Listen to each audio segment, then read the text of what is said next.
7 jóvenes entraron a una cueva en las montañas de Chihuahua una noche de octubre de 2003.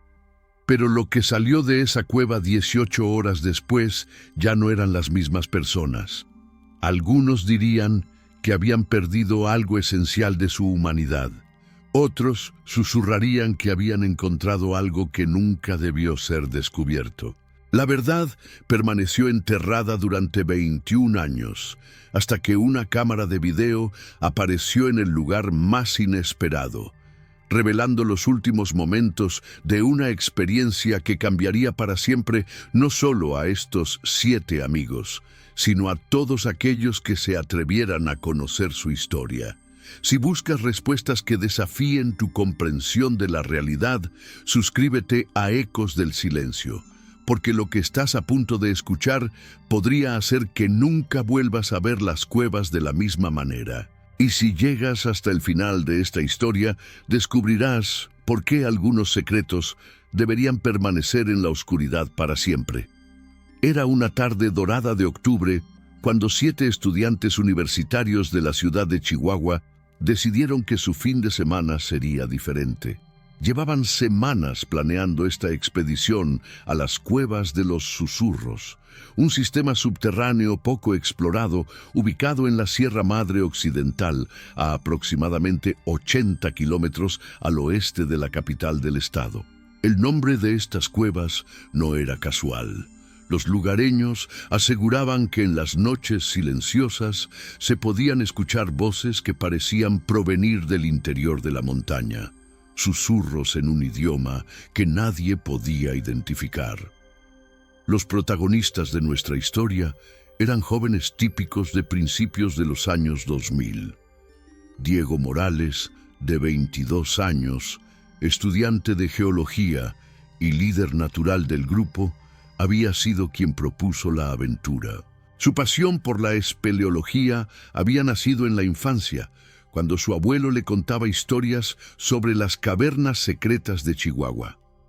Junto a él, su novia Carmen Vázquez, estudiante de psicología de 21 años, quien documentaba meticulosamente cada una de sus aventuras con una cámara de video Sony que había comprado con sus ahorros. Era una joven observadora, con una curiosidad casi científica por los comportamientos humanos bajo estrés. El grupo se completaba con 5 amigos más. Roberto, el Flaco, Hernández, un estudiante de ingeniería de 23 años, conocido por su humor negro y su habilidad para mantener la calma en situaciones tensas. María Elena Sánchez, de 20 años, estudiante de arte con una fascinación por lo místico y lo inexplicable. Los gemelos Andrés y Alberto Ruiz, de 19 años, estudiantes de educación física que se habían unido al grupo buscando emociones fuertes. Y finalmente, Sofía Mendoza, de 22 años, estudiante de periodismo que veía en esta aventura la oportunidad de escribir un artículo sobre turismo de aventura para la revista estudiantil. La tarde del 18 de octubre de 2003, se reunieron en el estacionamiento de la universidad con sus mochilas cargadas de equipo. Linternas, cuerdas, cascos, comida enlatada y agua suficiente para 2 días. El plan era simple: llegar al área de las cuevas antes del atardecer, acampar cerca de la entrada principal y al día siguiente explorar el sistema subterráneo.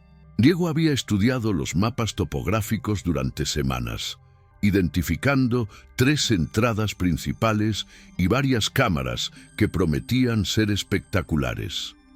El viaje en 2 vehículos por la carretera serpenteante hacia la sierra transcurrió entre risas y música.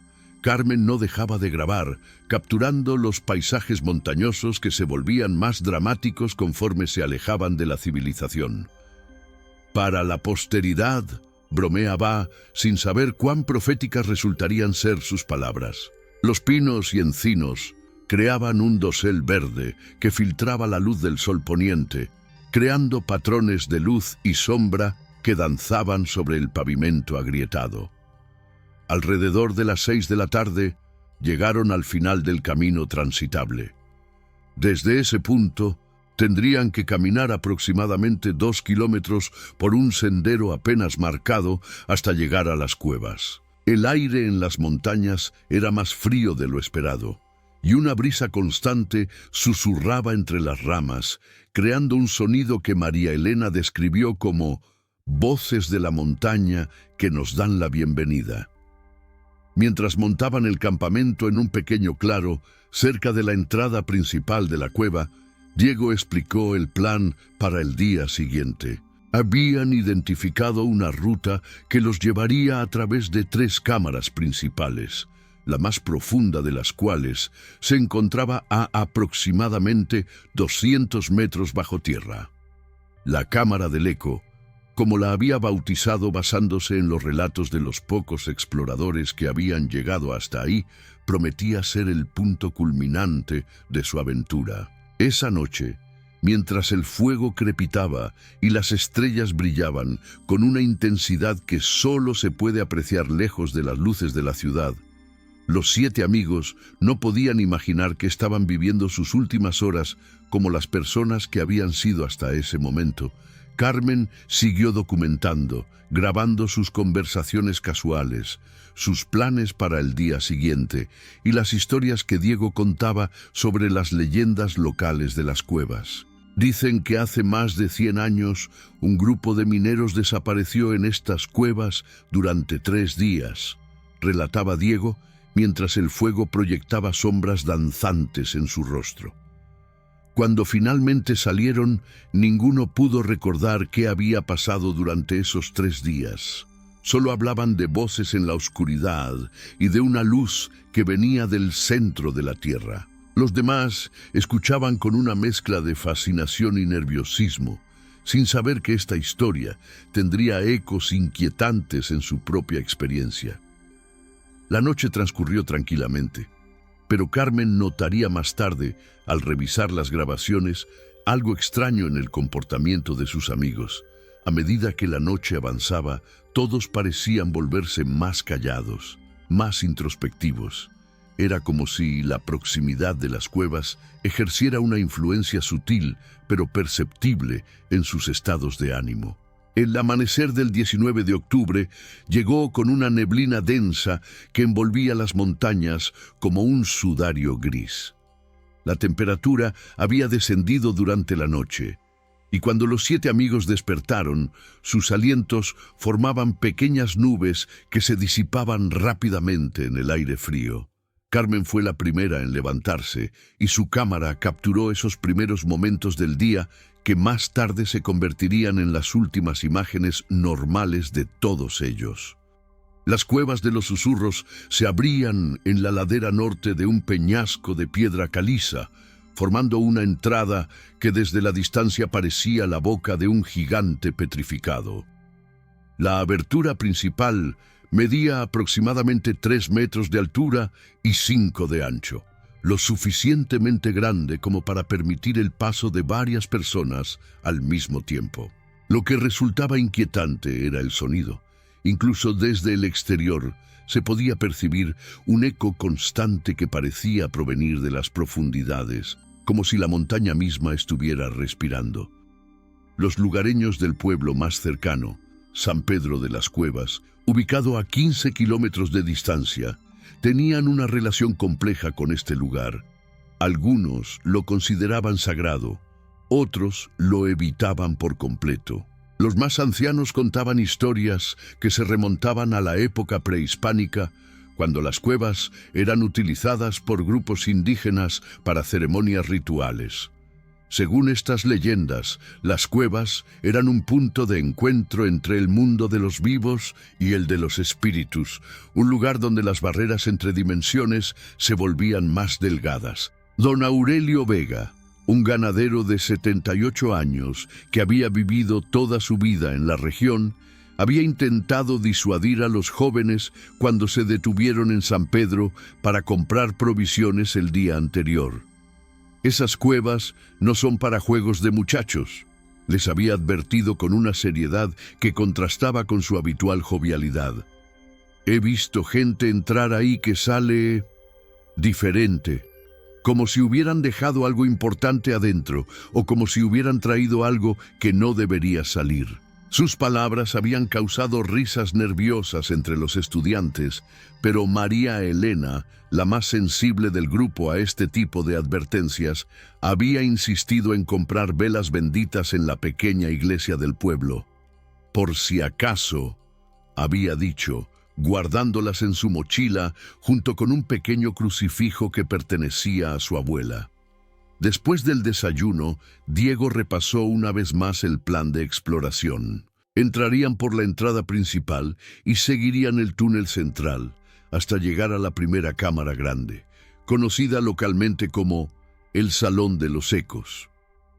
Desde ahí, un pasaje más estrecho los llevaría a la segunda cámara, más profunda y con formaciones rocosas espectaculares.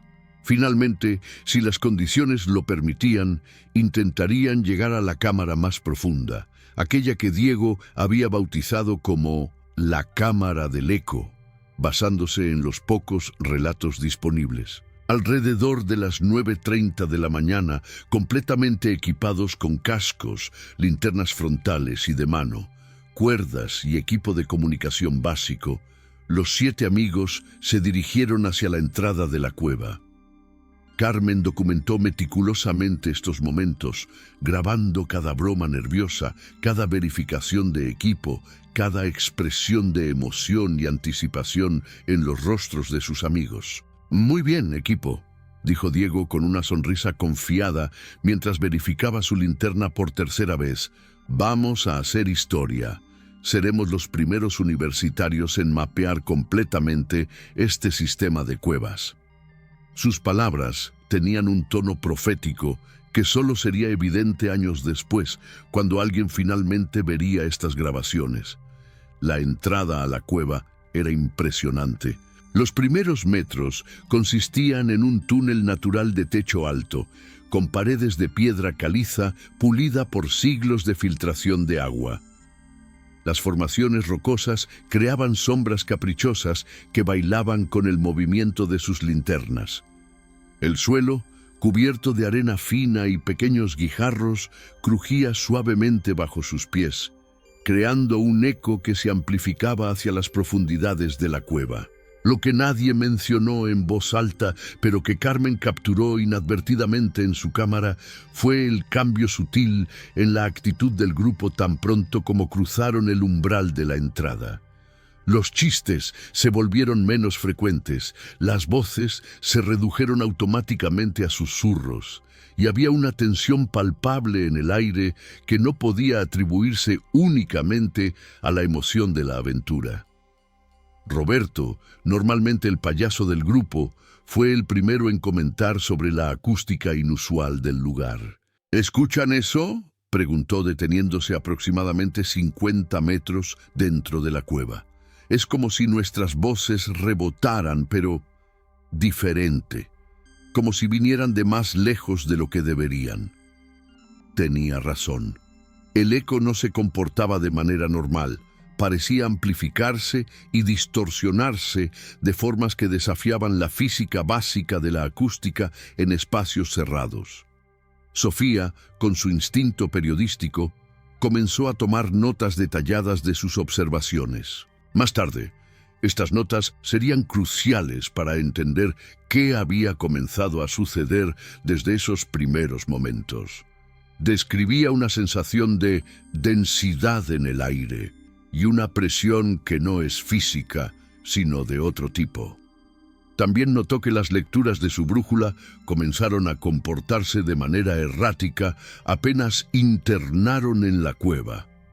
La primera cámara grande, el Salón de los Ecos, era verdaderamente espectacular. Un espacio aproximadamente circular de unos 20 metros de diámetro, con un techo que se perdía en la oscuridad arriba de sus cabezas. Estalactitas centenarias colgaban como candelabros naturales, y el suelo estaba cubierto por una capa de arena muy fina que amortiguaba sus pasos. En el centro de la cámara había una formación rocosa que parecía un altar natural, rodeado por pequeñas pozas de agua cristalina que reflejaban la luz de sus linternas como espejos líquidos. Fue aquí donde ocurrió el primer incidente que, en retrospectiva, debería haber sido una advertencia. María Elena se acercó al altar de piedra y, casi sin pensarlo, colocó sus manos sobre la superficie lisa de la roca. Inmediatamente, el sonido en la cámara cambió. El eco se volvió más profundo, más resonante, y por un momento que duró tal vez 3 segundos, todos escucharon claramente lo que parecían ser voces susurrando en una lengua desconocida. ¿Qué fue eso?, preguntó Andrés, mirando nerviosamente hacia las paredes de la cámara. Su hermano Alberto había palidecido visiblemente y mantenía su linterna apuntada hacia el techo, como si esperara ver algo moviéndose en las sombras superiores. Diego, manteniéndose fiel a su papel de líder racional del grupo, ofreció una explicación científica. Debe ser el viento filtrándose a través de aberturas que no podemos ver. Las cuevas de piedra caliza a menudo tienen sistemas de ventilación natural que pueden crear efectos sonoros inusuales. Pero incluso mientras hablaba, había una duda en su voz que Carmen capturó perfectamente en su grabación. Decidieron tomar un descanso de 20 minutos en el Salón de los Ecos antes de continuar hacia la segunda cámara.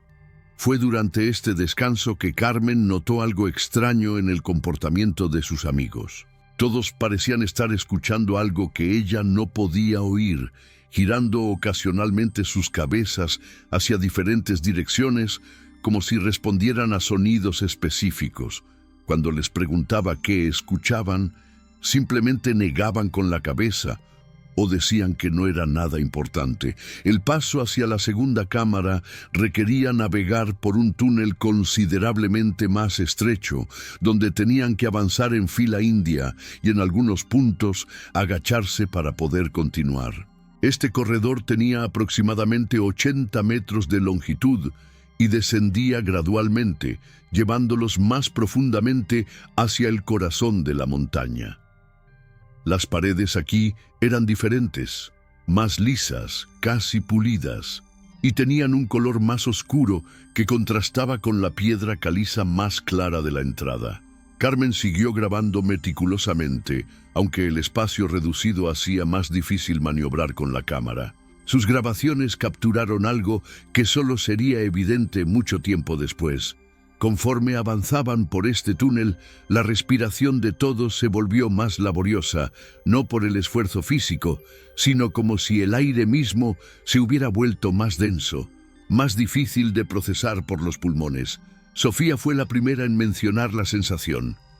¿Alguien más siente como si el aire aquí fuera más pesado?, preguntó, deteniéndose momentáneamente para recuperar el aliento. No es falta de oxígeno, es diferente, como si estuviera cargado de algo. Roberto, que había estado más callado de lo usual durante los últimos 30 minutos, se detuvo abruptamente. «Hay algo que no me gusta de este lugar», dijo, y por primera vez, desde que lo conocían, su voz no tenía ningún rastro de humor. «Siento como si estuviéramos siendo observados». Los demás se volvieron hacia él, y en la luz amarillenta de sus linternas pudieron ver que había perdido varios tonos de color en su rostro. Diego intentó mantener la moral del grupo alta, pero incluso él comenzaba a sentir una inquietud que no podía explicar racionalmente. «Son solo nuestros nervios», dijo, aunque su propia voz sonaba menos convincente que antes. Es normal sentirse un poco claustrofóbico en espacios como este. Una vez que lleguemos a la segunda cámara y tengamos más espacio, nos sentiremos mejor. La segunda cámara, cuando finalmente la alcanzaron, era completamente diferente a la primera. Mientras que el Salón de los Ecos tenía una forma regular y ordenada, esta cámara era irregular, con múltiples niveles conectados por formaciones rocosas naturales que creaban una especie de anfiteatro subterráneo. Lo más impresionante eran las formaciones minerales, cristales que brillaban con sus propias luces internas cuando las linternas los iluminaban, creando un espectáculo de colores que parecía casi sobrenatural. Pero había algo más en esta cámara que inmediatamente captó la atención de todos. En varias paredes había lo que parecían ser pinturas rupestres, símbolos y figuras trazadas con algún tipo de pigmento que había resistido el paso del tiempo. Diego, con su conocimiento de geología, estimó que estas pinturas podrían tener cientos, posiblemente miles de años de antigüedad. María Elena se acercó a una de las paredes con pinturas, iluminando los símbolos con su linterna. «Esto no se parece a ningún arte rupestre que haya visto antes», murmuró, estudiando los trazos con fascinación y un poco de inquietud. Los símbolos parecían formar patrones, como si fueran algún tipo de escritura o mapa. Algunos representaban figuras humanoides, pero con proporciones extrañas. Brazos demasiado largos, cabezas demasiado grandes y algo en sus posturas que transmitía una sensación de movimiento o transformación.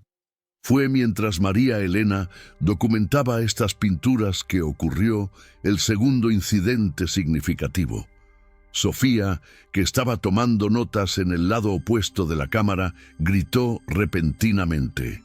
Cuando los demás corrieron hacia ella, la encontraron señalando hacia una sección particular de la pared donde las pinturas parecían diferentes, más frescas, como si hubieran sido hechas recientemente. «Juro que hace 5 minutos estas pinturas no estaban aquí», insistía Sofía, su voz temblando ligeramente. «Estaba iluminando esta pared exactamente, y estas figuras no estaban». Los símbolos que ahora podían ver claramente representaban 7 figuras humanoides descendiendo hacia lo que parecía ser una abertura o túnel, y debajo de ellas 7 figuras diferentes que parecían estar cambiando, transformándose en algo que no era del todo humano. Diego examinó las pinturas con su linterna, intentando encontrar una explicación lógica.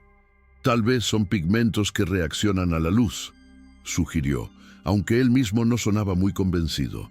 «O quizás había humedad en la pared que los estaba ocultando y ahora se están secando». Pero incluso mientras hablaba, todos podían ver que estas explicaciones no eran satisfactorias.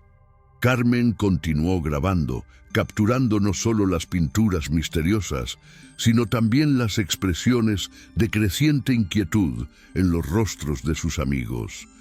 En estas grabaciones sería evidente más tarde que algo fundamental había cambiado en la dinámica del grupo. Ya no eran 7 amigos en una aventura emocionante. Se habían convertido en 7 personas que comenzaban a enfrentar algo que desafiaba su comprensión de la realidad. Andrés y Alberto, los gemelos que normalmente eran inseparables, habían comenzado a mantenerse alejados el uno del otro.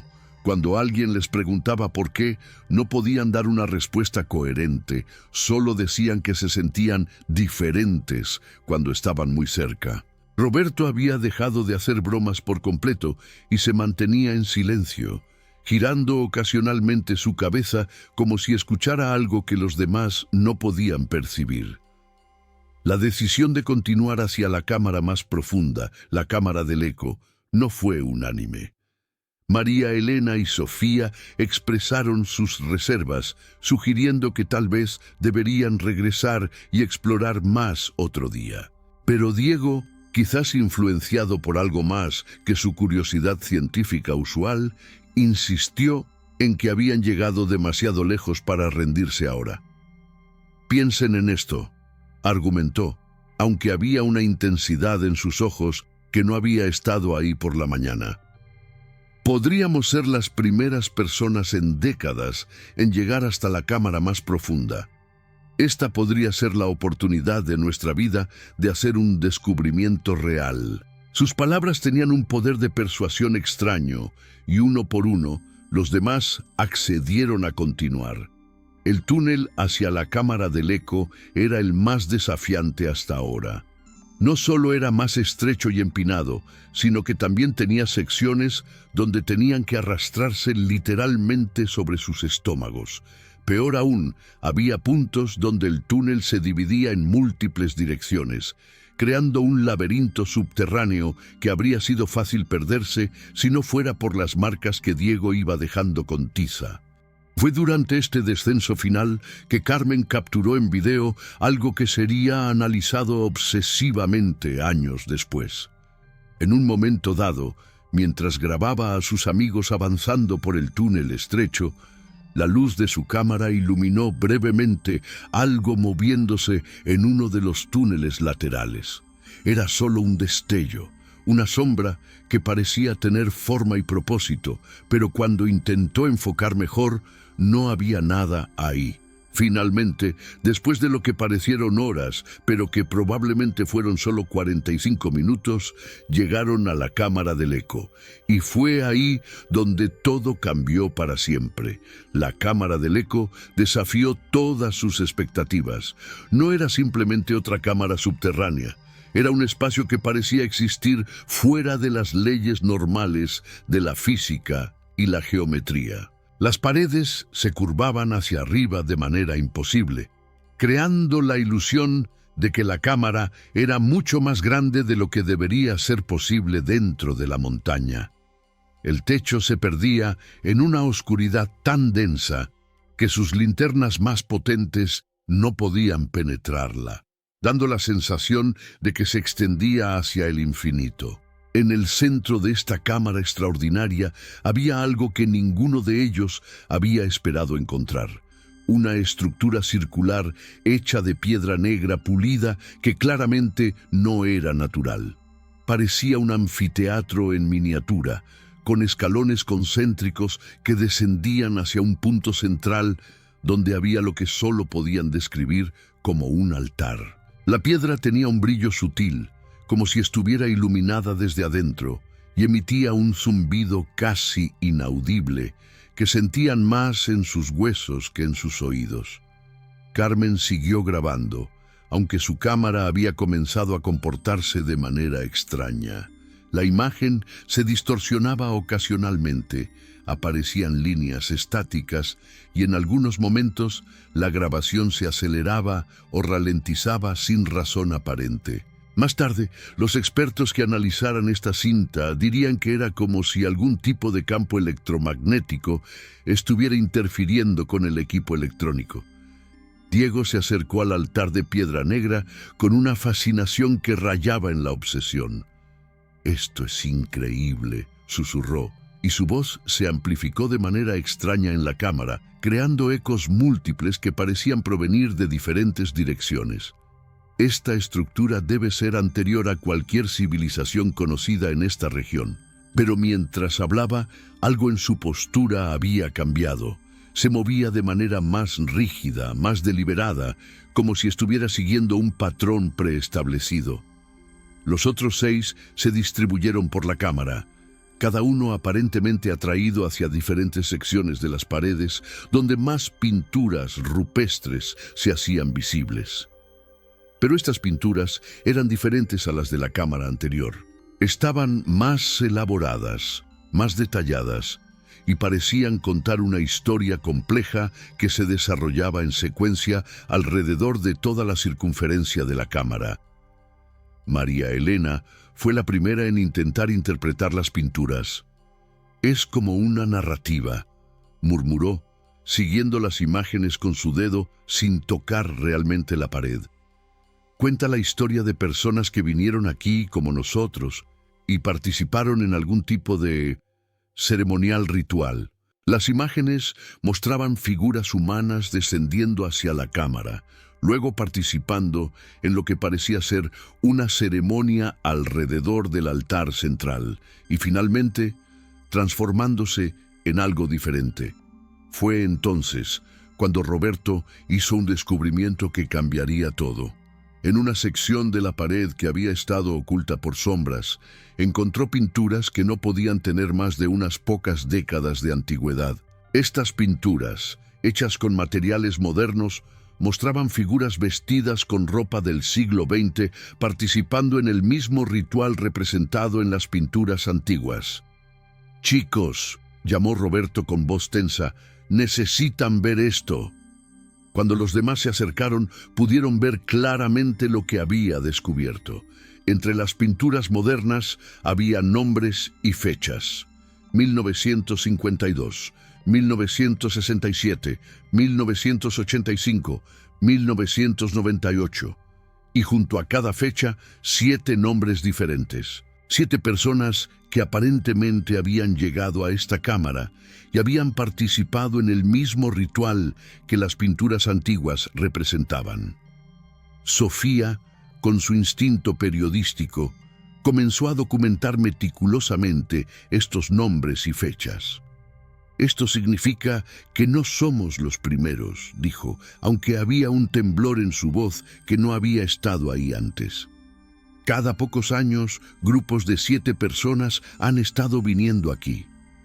Pero mientras hablaba, todos se dieron cuenta de algo perturbador. No había pinturas que mostraran a estas personas saliendo de la cámara. Diego, que había estado estudiando el altar central con creciente intensidad, de repente se volvió hacia los demás. «Creo que entiendo lo que está pasando aquí», dijo, y su voz tenía una calidad diferente, más profunda, más resonante. «Esta no es solo una cueva, es un punto de encuentro, un lugar donde diferentes realidades se tocan». Mientras hablaba, colocó ambas manos sobre el altar de piedra negra. Lo que sucedió a continuación fue captado completamente por la cámara de Carmen, aunque las imágenes se volvieron cada vez más distorsionadas conforme progresaba el evento. En el momento en que Diego tocó el altar, la cámara comenzó a emitir un zumbido más fuerte y las pinturas en las paredes parecieron cobrar vida, moviéndose y cambiando como si fueran proyecciones en lugar de pigmentos sobre piedra. Uno por uno, los otros 6 se sintieron atraídos hacia el altar. No era una compulsión externa. Era como si una parte de ellos, una parte que habían estado reprimiendo durante toda su vida, finalmente hubiera encontrado su lugar de pertenencia.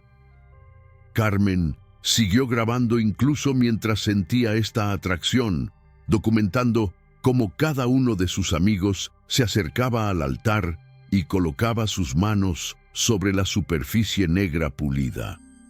Cuando los 7 estuvieron conectados con el altar, la cámara registró cambios que desafían toda explicación racional. Las voces de los jóvenes comenzaron a armonizar en un canto que ninguno de ellos recordaba haber aprendido. Sus cuerpos se movían en patrones sincronizados que parecían ser parte de una coreografía ancestral. Y en las grabaciones de Carmen se puede ver claramente que sus ojos habían cambiado, brillando con una luz interior que no era enteramente humana. El ritual, si es que puede llamarse así, duró aproximadamente 40 minutos según las marcas de tiempo de la cámara. Durante este período, la realidad misma en la cámara parecía fluctuar. Las paredes se movían, el espacio se expandía y contraía, y sonidos imposibles resonaban desde todas las direcciones. Carmen siguió grabando mecánicamente, aunque más tarde no tendría memoria consciente de estos momentos. Cuando finalmente terminó, los 7 jóvenes se encontraron colapsados alrededor del altar, conscientes pero profundamente cambiados. No recordaban claramente lo que había sucedido, pero todos tenían la sensación de haber participado en algo monumental, algo que había alterado la estructura fundamental de sus identidades. La salida de la cueva fue un proceso completamente diferente al descenso. Se movían con una coordinación silenciosa, como si compartieran una conciencia colectiva que no había existido antes. Carmen siguió grabando, pero ahora la cámara funcionaba perfectamente, capturando imágenes cristalinas de su ascenso hacia la superficie. Cuando finalmente emergieron de las cuevas de los susurros el 20 de octubre de 2003, eran las 2:47 de la tarde. Habían estado bajo tierra durante más de 18 horas, aunque para ellos se sintió como si hubieran pasado días o tal vez solo minutos. Pero lo que era inconfundiblemente diferente era que ya no eran las mismas 7 personas que habían entrado la noche anterior. Los días y semanas siguientes fueron difíciles de explicar. Individualmente, cada uno de ellos había desarrollado habilidades que no habían tenido antes.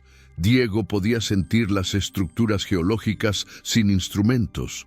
Carmen podía capturar en fotografías y videos cosas que otros no podían ver. María Elena había desarrollado una sensibilidad psíquica que le permitía percibir emociones y pensamientos de otros. Los gemelos Andrés y Alberto habían desarrollado una conexión telepática entre ellos que les permitía comunicarse sin palabras. Roberto había perdido completamente su sentido del humor, pero había ganado una capacidad casi sobrenatural para predecir eventos peligrosos. Y Sofía había desarrollado una memoria eidética que le permitía recordar con perfecta claridad cualquier cosa que hubiera visto u oído. Pero estos cambios vinieron con un precio. Ninguno de los 7 podía dormir normalmente. Todos reportaban sueños vívidos que parecían ser memorias de vidas que no habían vivido. Tenían dificultades para relacionarse con otras personas que no hubieran pasado por la experiencia de la cueva. Y lo más perturbador de todo, ocasionalmente, cuando estaban juntos, podían sentir la presencia de algo más. Algo que había venido con ellos desde las profundidades de la cámara del eco. Los padres y profesores notaron los cambios inmediatamente. Todos ellos habían sido estudiantes promedio, pero después de la expedición a las cuevas, sus calificaciones se dispararon a niveles de genio. Sin embargo, también se volvieron más distantes, más reservados, como si estuvieran guardando secretos que no podían compartir con el mundo exterior. Carmen había escondido la cámara de video con las grabaciones de la expedición. Algo instintivo le decía que estas imágenes eran peligrosas, que no deberían ser vistas por personas que no habían pasado por la experiencia. Durante meses, la cámara permaneció oculta en su closet, mientras ella luchaba con la decisión de qué hacer con la evidencia de lo que habían experimentado. Gradualmente, los 7 amigos comenzaron a distanciarse unos de otros. No por conflicto o animosidad, sino porque su presencia mutua amplificaba los efectos de lo que habían experimentado en la cueva. Cuando estaban juntos por períodos prolongados, comenzaban a escuchar los susurros de nuevo y las habilidades que habían desarrollado se volvían más intensas, más difíciles de controlar. Para 2005, 2 años después de la expedición, cada uno había tomado caminos diferentes. Diego se había trasladado a la Ciudad de México para estudios avanzados en geología, especializándose en formaciones subterráneas poco comunes. Carmen había desarrollado una carrera como documentalista, aunque sus trabajos tendían a enfocarse en fenómenos inexplicables. María Elena había abandonado completamente sus estudios de arte y se había convertido en consejera psicológica, utilizando sus nuevas habilidades para ayudar a personas que habían experimentado traumas que la ciencia convencional no podía explicar. Los gemelos se habían mudado juntos a Guadalajara, donde trabajaban como investigadores privados especializados en casos de personas desaparecidas. Su conexión telepática los hacía extraordinariamente efectivos en este trabajo, aunque nunca revelaban la verdadera fuente de sus habilidades. Roberto se había convertido en especialista en seguridad industrial. Su capacidad para predecir accidentes lo había hecho invaluable para compañías mineras y de construcción. Sofía había fundado una pequeña editorial que se especializaba en documentar historias orales y leyendas locales que las casas editoriales más grandes consideraban demasiado extrañas para publicar. Durante más de 2 décadas, Los 7 mantuvieron un contacto mínimo entre ellos, comunicándose solo a través de mensajes ocasionales que confirmaban que todos estaban bien y que los efectos de la experiencia permanecían estables. Era como si hubieran formado un pacto silencioso de no hablar sobre lo que había pasado en las cuevas de los susurros. Pero en septiembre de 2024, todo cambió cuando un trabajador de construcción que estaba ampliando el estacionamiento de un centro comercial en las afueras de Chihuahua hizo un descubrimiento extraordinario. Su excavadora había golpeado algo duro enterrado a 3 metros bajo tierra, una caja metálica que contenía, entre otras cosas, la cámara de video Sony de Carmen. La caja también contenía diarios personales de los 7 jóvenes, escritos en los meses siguientes a su expedición, documentando los cambios que habían experimentado y sus teorías sobre lo que realmente había sucedido en la cámara del eco. Pero lo más perturbador era un mapa detallado de las cuevas de los susurros que mostraba túneles y cámaras que no aparecían en ningún survey geológico oficial, y una carta colectiva dirigida a quien encuentre esto, firmada por los 7. En esta carta, revelaban que habían enterrado deliberadamente esta evidencia porque habían comenzado a sospechar que no eran los únicos que habían sido cambiados por las cuevas. Su investigación había revelado patrones que se extendían por décadas, posiblemente siglos, grupos de 7 personas que desaparecían brevemente y luego reaparecían con habilidades inexplicables, solo para eventualmente desvanecerse de la sociedad cuando estas habilidades se volvían demasiado difíciles de ocultar. La carta terminaba con una advertencia. Las cuevas de los susurros no son un lugar de aventura o exploración científica. Son un punto de intersección entre nuestra realidad y algo más. Si están leyendo esto, es porque algo ha salido mal y necesitan saber que no somos los primeros ni seremos los últimos. El lugar nos cambia, pero también nosotros lo cambiamos a él. Cada grupo que pasa por la experiencia hace que la influencia de las cuevas se extienda un poco más al mundo exterior. Hemos tratado de contener esto, de vivir con nuestros cambios sin permitir que se propaguen, pero tememos que eventualmente fallaremos. Realmente 7 jóvenes universitarios encontraron algo en las profundidades de una cueva que cambió fundamentalmente quiénes eran. ¿O hay fuerzas en nuestro mundo que operan más allá de nuestra comprensión, utilizando lugares como las cuevas de los susurros como puntos de entrada a nuestra realidad?